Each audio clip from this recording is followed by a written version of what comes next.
Well, hello, Affordaplane builders. This is Terry Adair again, back out at the hangar, Hornets Nest with Tango Alpha 1. And I had to run by and run some errands today up at the drop zone, aka skydiving facility. So I decided that along the way I would go ahead and test fit the cowling again after I have made those changes that I discussed in my previous video.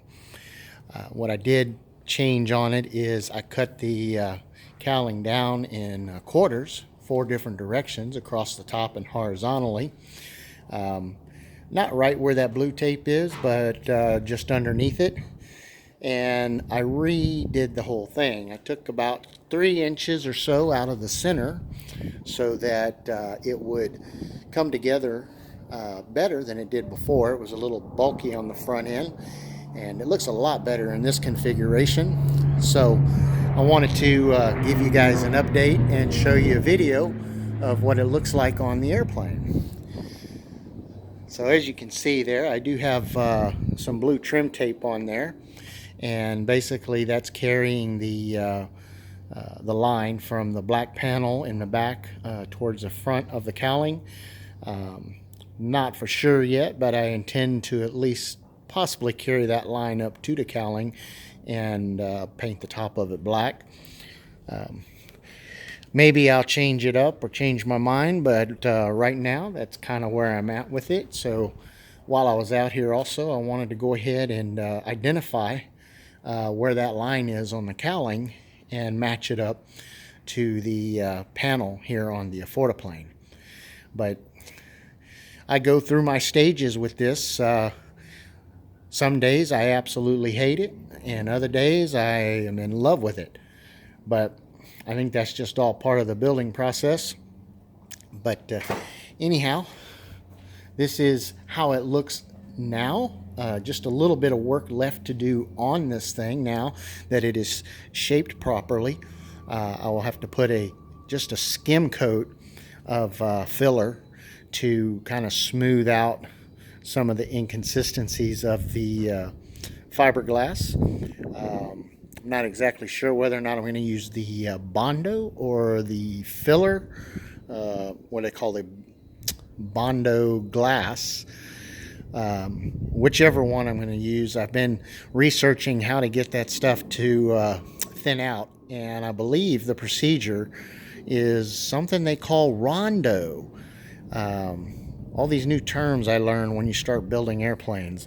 Well, I suppose that would go with anybody building hot rods or anybody who wants to use this particular product, but it's basically a combination of fiberglass resin mixed with the polyester resin of Bondo, and the more resin that you put in it, the thinner and smoother the Bondo gets.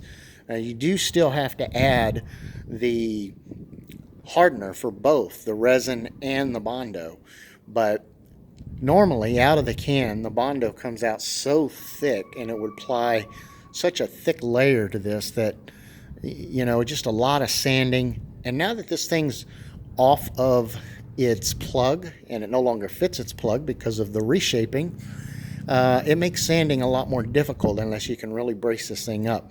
Speaking of which, I think I'm going to take some of that foam home, and I'm going to cut some back plates to put on this thing to help stabilize it or inside of it and outside of it while I'm working. So that's about it for this video. Like I said, there's not a whole lot going on. I am still waiting on the motor.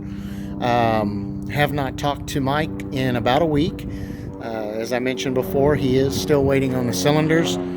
Have not called him this week, so hopefully he's received those cylinders from RPE and he's in the process of putting it together. And you know, maybe we'll hear something here in the following week. But at any rate, this is coming along a lot better than anticipated, and I just wanted to share how it looks on the airplane.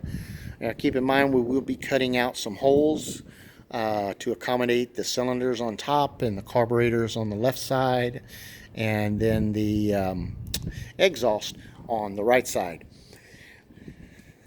Let me look down in here. I might have to relocate my little beacon down there. I don't know if you guys can see it. Yeah, can you see the little light? That's just a little strobe light that I put on there, and it's very visible in the later hours of the evening, and even in daylight it's fairly visible, but it looks like it's going to be covered by the cowling if I leave it in there where it's at. So yeah, I'll have to relocate that. Okay guys, thank you for viewing, and as always, please like and subscribe, share the videos with anybody that you feel may be interested. And I would also like to invite you to my new Facebook group page, which is entitled the Affordaplane and Ultralight Adventures.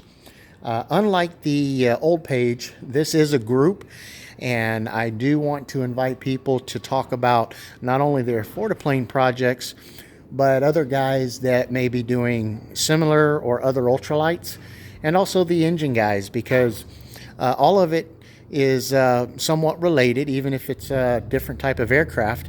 And I believe we can learn and apply different techniques from different builders.